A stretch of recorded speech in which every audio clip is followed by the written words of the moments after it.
사울 이야기 마지막 시간입니다.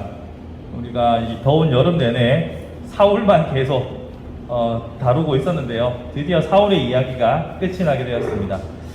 사울의 이야기의 마지막 정점에 이르는 것은 물론 그 뒤에도 사울이 나오긴 하겠지만 너무나 여러분들이 자주 들어보셨던 익히 잘 알고 있는 유명한 문구로 마무리됩니다. 그것은 순종이 제사보다 낫다라는 우리가 너무나 익숙하게 잘 알고 있는 유명한 이 말씀으로부터 오늘의 이야기를 풀어가려고 합니다.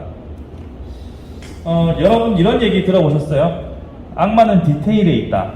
이런 말씀 들어보셨어요? 자, 악마는 디테일에 있다. 이 말은 뭐냐면 아주 작은 사소해 보이는 작은 디테일한 작은 차이가 명품과 그렇지 않은 일반 제품의 차이를 가른다라고 해서 악마는 디테일에 있다. 이 말을 씁니다. 다른 말로 하면 같은 값이면 그냥 같은 제품이면 좀 가격이 허른 거, 싼 거를 사는 것이 매우 당연하다고 우리가 생각하겠지만 그 작은 디테일 때문에 작은 차이 때문에 결국 지갑을 열어서 명품을 사게 되는 거죠. 그러니까 우리의 마음을 유혹하는 그 악마는 디테일에 숨어 있다라는 표현을 씁니다.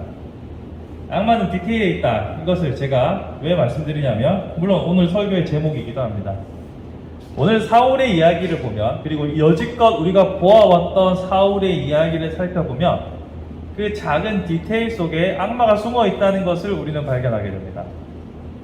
자, 오늘 이야기 전체 본문의 15장의 이야기를 살펴보면 이렇습니다. 하나님께서 사무엘을 통해 가지고 사울에게 미션을 주세요. 야, 가서 아말렉이라는 애들을 좀 진멸하고 와라, 엄세고 와라 라고 명령하십니다. 그렇게 하신 이유는 이 아말렉이라는 사람들이 출애굽할 때 이스라엘 백성들의 뒤통수를 치고 괴롭히고 엄청 그 과거에서부터 사이가 안 좋았어요. 그건 단순히 사이가 안 좋아서가 아니라 그들이 하나님을 경멸하고 하나님의 일들을 방해했기 때문에 이제 이스라엘이 땅을 정복하고 왕을 세우고 기틀이 잡아가는 시점에서 이제는 하나님께서 심판의 도구로 이스라엘 백성을 불러서 아말렉을 치라고 하신 거예요. 이렇게 하나님께서 명령을 주시자 사울은 순종합니다. 자, 여기까지는 순종하고 있습니다. 군대를 끌고 가서 아말렉을 쳐서 이깁니다. 그리고 나서 미션의 완성은 진멸이라고 했죠. 진멸은 완전히 이 땅에서 그 민족의 흔적을 지우라는 거였습니다.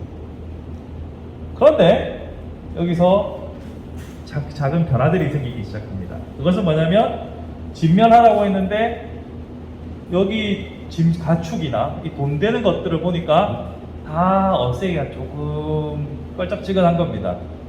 그리고 그 나라의 왕을 비롯해서 몇몇 영향력이 있는 사람들, 이 사람들 통해서 더 빨아먹을 것이 있을지 모르겠습니다만 아직 안 죽이고 살려놓은 채로 좋은 것들은 자기가 전리품으로 취하고 이러고 있었어요.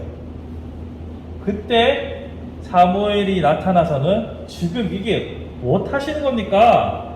라고 물었습니다. 그러자 사울이 대답하기를 자기는 순종을 했대요. 순종을 하고 여기 21절에 보면 이렇게 말합니다.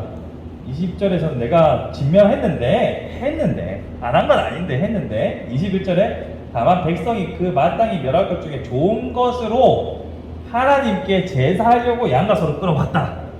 그러니까 상품 좋은 것들은 챙겨서 이거는 제사할 때 쓰려고 하나님께 바치려고 놔둔 거예요 라고 말한 겁니다. 자기는 순종을 했는데 요거는 또 하나님이 예배하려고 한 거라고 지금 궁색한 변명을 하고 있는 거죠. 자, 이게 제가 디테일에 대해서 말씀드리는 거예요. 우리는 순종이라고 하면 엄밀히 따지면 100% 다 해야 될 순종이에요. 10가지를 시켰는데 9가지 하고 하나는 못했다. 그렇게 하면은 잘 하긴 했지만 완전한 순종은 아니죠.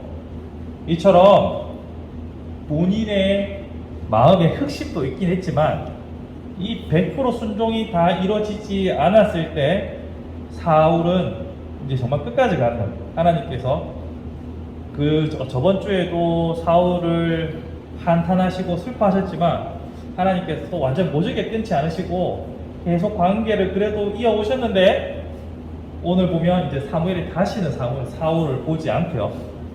이제 이걸로 이제 정점의 하이라이트를 찍은 겁니다. 하나님과 이제 완전히 끝, 빠이, 짜이찌엔 이렇게 된 겁니다. 이렇게 된 원인을 살펴보면 결국 디테일에 있는 거예요. 큰 틀에서 나는 하나님의 뜻을 행했다, 하나님의 명령대로 아말렉을 진멸했다라고 말할 수 있겠지만 사울의 입장에서는 그 작은 디테일에서 어그러지니까 결국 전체적인 실패가 된 겁니다. 근데 이 디테일이 나중에 어떤 결과물들을 불러오냐면 여기 이 아말렉 왕 뿐만 아니라 몇몇 사람들이 살아남았잖아요. 이들의 후손이 나중에 여러분 에스더 이야기 보면 에스더가 모르드게와 하만의 갈등을 통해서 죽을 뻔하는 위기를 맞거든요. 이건 나중에 또 다음에 성경 에스더 편에서 다뤄드리겠습니다. 이때 여왕 에스더의 그 삼촌이 되는 하만, 이 하만과 갈등 관계를 이루었던 사람이 바로 이 아말렉의 족속이에요. 아각 사람 이렇게 되어 있거든요. 그게 여기 이 사람들의 후손이니까 얼마나 이제 철천지 원수겠어요. 이방의 땅에서 만났지만 서로가 서로를 알아보는 거예요. 우리가 외국에서 한국과 일본 사람이 만나면 서로가 서로를 알아보고 경계하듯이 다 그렇진 않지만 이렇게 작은 디테일들이 이런 나비 효과를 일으키는 거예요. 나비 효과라고 하는 것은 어디서의 작은 변화가 예상치 못한 큰 변화를 불러일으킬 때 쓰는 말이거든요. 자, 보십시오. 작은 디테일에서 어그러지니까 하나님 앞에서 불순종이 되었고 또한 그것이 불씨가 되어서 나중에 재앙으로 돌아오는 결과를 우리는 지금 보고 있는 겁니다. 이렇게 생각해보면 신앙생활이라는 것이 참으로 두려워집니다. 우리가 살아가면서 얼마나 100%의 순종을 하며 살아간다고 생각하십니까? 정작 우리의 중심까지 보시는, 우리의 마음까지 살피시는 하나님의 기준으로 봤을 때 우리는 100% 순종이라는 것을 했던 적이 없었지 않았을까 생각해봅니다. 여러분들은 이 부분은 내가 정말 순종을 잘했던 것 같아, 이 부분은 내가 칭찬받아 마땅한 것 같아 라고 생각하시는 지점들이 있으신가요? 그렇게 생각하시는 분이 있을 수도 있어요. 하지만 엄밀하게 따져보면 그 와중에서도 순간순간에 우리의 분노가, 순간순간 우리의 잘못된 정욕이, 욕심이 우리를 이끌었을 때가 있을 거란 말이에요. 그렇게 해서 만약 100% 순종을 실패했다 치면 그것은 하나님 앞에서도 범죄요, 또한 그것이 불러일으킬 파급 효과는 알 수가 없는 거죠. 사울은 계속 하나님께서 실망하시고 슬퍼하시고 그렇게 했지만서도 끝까지 사울을 향한 또 접촉점을 완전히 끊지는 않으셨거든요. 오늘도 아말렉을 진멸하는 거에 대해서 또 하나님께서 명령을 주시잖아요. 정말 아예 선을 그었으면 아예 상대조차도 하지 않을 텐데 계속 하나님은 내가 너한테 너 저렇게 하면 안 돼, 너 혼나, 너 이제 너한테 너의 배는 끊길 거야 막 이렇게 말씀하시면서도 계속 작은 빌미들을 가지고서 만나주셨잖아요. 그럼에도 불구하고 결국 이 작은 디테일에서 넘어져서 사울은 다 자신의 때에서, 자신의 당대에서 왕가의 영광이 끝납니다. 그리고 다윗의 왕조가 세워지고 그 다윗의 왕조가 쭉 이어지게 되죠. 이렇게 생각해보면 우리의 신앙생활에 있어서 이 디테일 때문에 엄청 예민해지고 조금은 두려운 마음이 생길 수 있어요. 제가 말씀드린 것처럼 100% 순종이 다 안 된다고 하면 내가 이 신앙생활을 어떻게 해? 이 하나님의 말씀과 하나님의 명령과 하나님의 마음을 어떻게 내가 다 맞춰가지? 이런 고민이 들어요. 특별히 저처럼 좀 덜렁덜렁한 사람은 괜찮은데 엄청 섬세하고 예민하고 디테일에 신경을 쓰는 사람일수록 하나님 앞에서 나 자신이 용납이 안 돼서 괴로울 수도 있어요. 그렇지 않겠어요? 저야 몰라요. 하나님 알아서 하세요. 뭐 이렇게 정말 들어놓을 때도 있지만 하나님 아시죠? 저 힘들어요. 그렇게 하나님 앞에서 뭐 할 때도 있지만 저 같은 성격이 아니라면 내가 또 이게 걸려가지고 하나님 앞에 죄스럽고 너무 힘들고 어렵죠.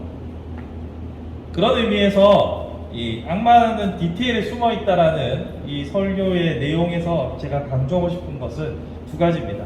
첫 번째는요, 이런 빠뜨리는 디테일들을 채워주시는 분이 계세요. 그분이 바로 성령님이시죠. 나의 연약함과 나의 부족함 때문에 100% 채우지 못하는, 100% 순종으로 가지 못하게 만드는 그 디테일들을 채우시는 분이 바로 성령님이세요. 그 부족한 디테일을 보게 하시는 분도 성령님이고, 그 디테일들을 넘어서는 힘을 주시는 분도 성령님이에요. 그러니 성령 충만한 삶이 필요한 이유는 바로 여기에 있습니다. 그런 작은 디테일들을 놓치지 않고 살아갈 수 있도록 하는 것은 우리 힘만으로 안 되는 거거든요. 우리는 100%를 원하며 100% 순종의 삶을 살아가고자 하지만 육신이 원수인지라 안 되지 않습니까? 이것을 가능하게 하는 분이, 그리고 그 차이를 보게 하시는 분이 성령님이기 때문에 우리는 성령 충만한 삶이 필요합니다. 그럼 성령 충만은 어떻게 일어나느냐? 간단합니다. 그냥 하나님과 가까이 지내면 돼요. 성령님은 거룩하신 분이라서 우리의 죄된 본성, 거룩하지 않은 모습과 함께 하실 수 없지만 우리가 근묵자흑이라고 하죠. 하나님의 영광의 빛 아래 있으면 우리가 거룩한 자가 되어서 거룩하신 성령님께서 우리 안에 거하시는 거예요. 그러니 이 디테일을 채우시는 성령님을 의지하는 삶, 이것이 매우 중요합니다. 두 번째는 제가 이야기 속에 담겨 있었어요. 이 디테일을 채우는 삶의 두 번째는 늘 제가 사울의 이야기하면서 사무엘상을 하면서 이스라엘 백성과 하나님, 사울과 하나님 사이의 관계를 계속 말씀드렸어요. 그러니까 미션을 주시고 그 미션을 수행하고 이런 직능의 관계가 아닌 거예요. 하나님과 우리는 부모와 자식의 관계, 부부의 관계로 설명하고 있지 않습니까? 이 디테일들을 채워 나감에 있어서 디테일들이 다 채워지지 않는다고 해서 관계가 끊어지지 않는다는 사실을 우리가 기억해야 돼요. 그래야 좀 마음에 병이 안 생겨요. 내가 이것도 못했고 이것도 부족하고 막 이런 생각들 계속 하다 보면 병 나거든요. 그런데 생각해 보세요. 부모 자식 간의 관계가, 부부 사이의 관계가 그 작은 디테일들 때문에 결국 싸움이 나지만 결국 그 디테일 때문에 관계가 완전히 벌어뜨러지진 않아요. 그 디테일들이 쌓이고 쌓여서 생긴 결과물이 호적에서 판다든지 아니면 이혼 서류를 작성한다든지 이렇게 되긴 되겠지만 사실 그 디테일은 단초지 결과가 아니잖아요. 그러니까 우리가 작은 실수들에 대해서 언제든지 하나님과의 관계 속에서 용서받을 수 있고 이것이 우리의 관계의 근간을 흔들지는 않을 수 있다는 희망을 가지고 사셔야 합니다. 그렇다고 해서 너무 하나님 또 하시면서 이렇게 너무 하시라는 건 아니에요. 항상 정도를 유지해야겠죠. 어느 정도를 유지하는데 제가 드리고자 하는 말씀은 이 디테일들 때문에 너무 스스로를 좀먹지 마시라는 겁니다. 스스로에게도 좀 관대해지시고 하나님과 나의 관계를 부모 자식 관계, 부부 관계 아니면 가장 친한 친구의 관계처럼 신속한 사과와 그로 통한 흔들리지 않는 관계의 견고함을 기억하는 것이 우리에게 평안을 준다는 거죠. 하나님께서 물론 거룩하신 분이고 죄에 대해서는 물러섬이 없는 분이라는 것을 우리는 잘 압니다. 잘 알지만 그럼에도 불구하고 하나님과 나 사이에는 사랑의 관계라는 사실을 절대로 잊으시면 안 돼요. 하나님께서 만약에 그 디테일을 따라서 우리를 다 심판하셨다면 여기에 이 땅에 있는 사람이 누가 있겠습니까? 그 바른 교회의 성도들 중에서 통과할 수 있는 사람이 몇이나 있을까요? 단언컨대 없다고 봅니다. 저를 포함해서요. 그러므로 우리는 이 디테일을 늘 고민해야 합니다. 첫 번째, 이 디테일을 채우시는 성령님을 의지하십시오. 두 번째, 조금 디테일에 허술함이 생겨도 내 아버지 하나님께서 언제든 도움의 손길을 펼치고서 기다리고 있다는 사실을 기억하시며 마음에 병들지 마시기 바랍니다. 참 평안을 누리시기 바랍니다. 이렇게 디테일 속에서 작은 변화들이 사울을 나락으로 몰고 갔지만 반대로 작은 디테일들에 실패했던 베드로는 하나님께서는 세워 쓰셨습니다. 작은 디테일들이 허술한 투성이었던 성경의 많은 인물들이 있지 않습니까? 앞으로 우리가 보게 될 다윗 또한 디테일에서 누구보다 뛰어났지만 그렇다고 디테일이 완벽했다고 할 수는 없어요. 그럼에도 불구하고 하나님은 그를 가장 뛰어난 왕, 내가 가장 사랑하는 왕으로 세우시지 않았습니까? 이 두 가지를 다 보셔야 돼요. 디테일도 중요하고 하나님의 사랑도 중요합니다. 그 두 가지를 다 기억하며 살아가는 사람은 세상에 완벽한 사람은 없겠지만 성령님과 함께 완벽에 가까운 삶으로 수렴해 갈 수 있을 거라 생각합니다. 사랑하는 성도 여러분, 사울의 삶을 통하여서 우리는 하나님의 방법, 하나님의 마음, 하나님이 우리를 다루시는 모습을 보게 됩니다. 하나님께서는 우리에게 디테일을 요구하시고 그 디테일을 채우는 것을 돕는 보혜사를 보내주셨습니다. 보혜사 성령님과 함께 작은 디테일에서부터 큰 일을 감당하는 지경에 이르도록 날마다 승리하시는 저와 여러분의 복된 삶이 되기를 주님의 이름으로 축복합니다.